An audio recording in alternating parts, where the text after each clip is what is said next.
In the never-ending NASCAR quest for a driver to get in better equipment, whether you're Matt Benedetto, Chris Buescher, Ryan Preece, or Corey LaJoie, we all wonder who are the A teams, the B teams, and the C teams, or even worse teams of the series. Now with the birth of the next-gen car, some people have been saying everyone should be on a level playing field. But as we've seen in other spec racing series, some teams will always rise to the top. So in 2 videos, I'll be putting all the teams into tiers by manufacturer, and there will only be one A team per manufacturer. So based on the 2020 and 2021 performances, here are all the teams that will be hitting the track in 2022.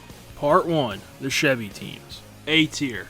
Hendrick Motorsports. The only Chevy team to get all their cars into the 2021 playoffs, Hendrick Motorsports struck fear into the field during the early parts of the season, winning 10 of the first 20 races. They're also the only Chevy team to have all their cars go to victory lane this season. As we've seen with the addition of Kyle Larson joining the team, with Jimmy Johnson taking his talents to IndyCar, all the HMS cars have taken a step up this season. All the cars are in the top 12 in overall points going into the playoff, with Bowman staying in 12th, Bill Byron going from 13th in 2020 to 5th in 2021, Kyle Larson being the 2021 regular season champion while Jimmy Johnson was 15th in points in 2020, and Chase Elliott being 7th in 2020, now being 3rd in 2021 going into the playoffs.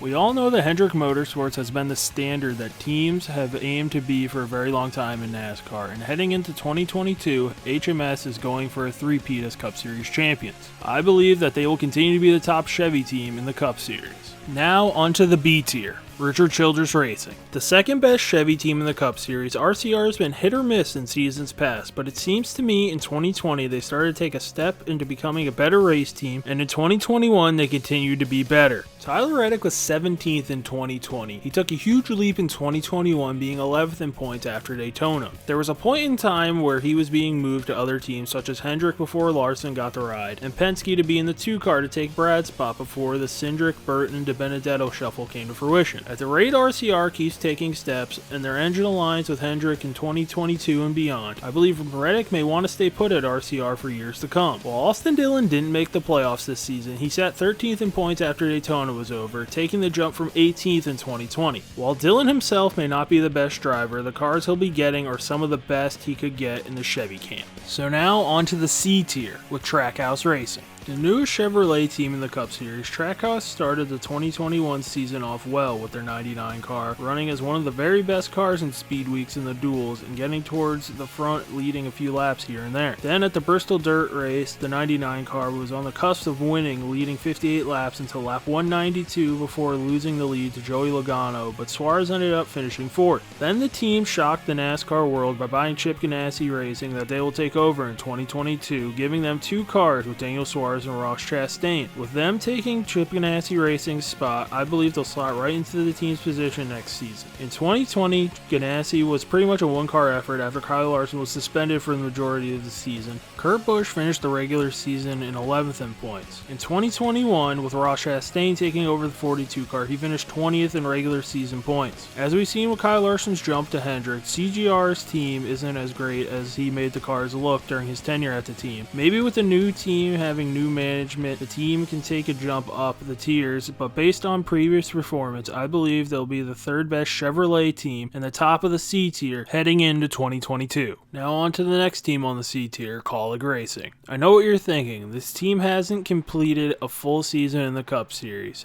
How are they the 4th best Chevrolet team? I look at how this team's looked in their few appearances, and I believe this team will be very good in their first full-time season in 2022. With AJ Allmendinger's 1 win that fell into his lap at Indy, the team has produced well. During their time in the Xfinity Series, they went from just one of the teams to one of the top 4 teams in the series. With some of the comparisons in the next-gen car to an IMSA prototype car, with AJ Allmendinger being on the team, I think he'll be a very useful tool to the team, and with Matt Kaulig's win-at-all-cost attitude, I think they could shock the NASCAR world in 2022. So now on to our last team of the C tier, JTG Daugherty Racing. The most confusing team in the Cup Series for me to place. The team will be downsizing to a 1-car operation in 2022 with Ricky Stenhouse Jr. being its only driver. The 47 car was 24th in points in 2020, but in 2021 the team took a step up and finished the regular season at 18th in points. This team is NASCAR's version of a boomer bust team. They show up to some tracks and seem like they figured things out, and other times they're one of the teams where it's like, oh, that's what their car looks like this week because I completely forgot they existed.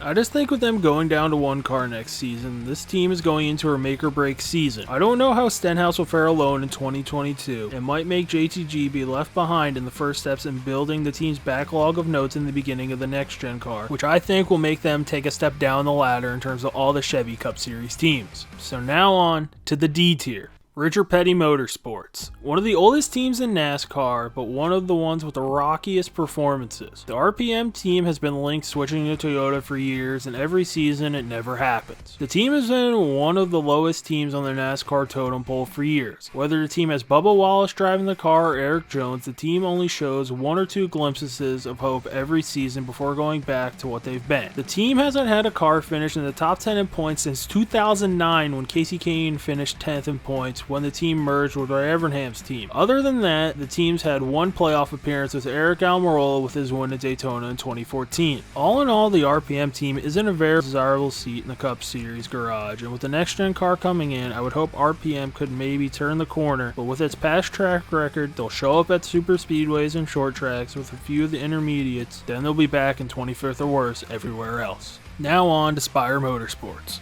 A team that doesn't own a race car. Spire is a very weird team to me. I feel at times they show that they're making steps to become better, then other times they're back where they've been. With Spire going to 2 full-time cars in 2021 with Corey LaJoie in the 7 and a revolving door of drivers in the 77 of Jamie McMurray, Stuart Friesen, Josh Berry, Ben Roach, Justin Allgaier, and the primary driver Justin Haley, they've shown up more this season with the 7 car being in the top 15 for a good chunk of races during the season. With the team being formed with the next gen car as the goal, we'll see if Spire can keep stacking pennies and climbing the ladder in the Cup Series to take the necessary steps to become an overall better team in 2022. Now on to GMS Racing, a team that will be taking a jump from trucks to Cup in 2022. GMS, unlike Kaulig, doesn't have any Cup experience as a team. When GMS took the step up to the Xfinity Series in 2016 before going full-time in 2017, the team had mixed results. In 116 races, the team had 1 win, 12 top 5s, and 38 top 10s, and led 52 of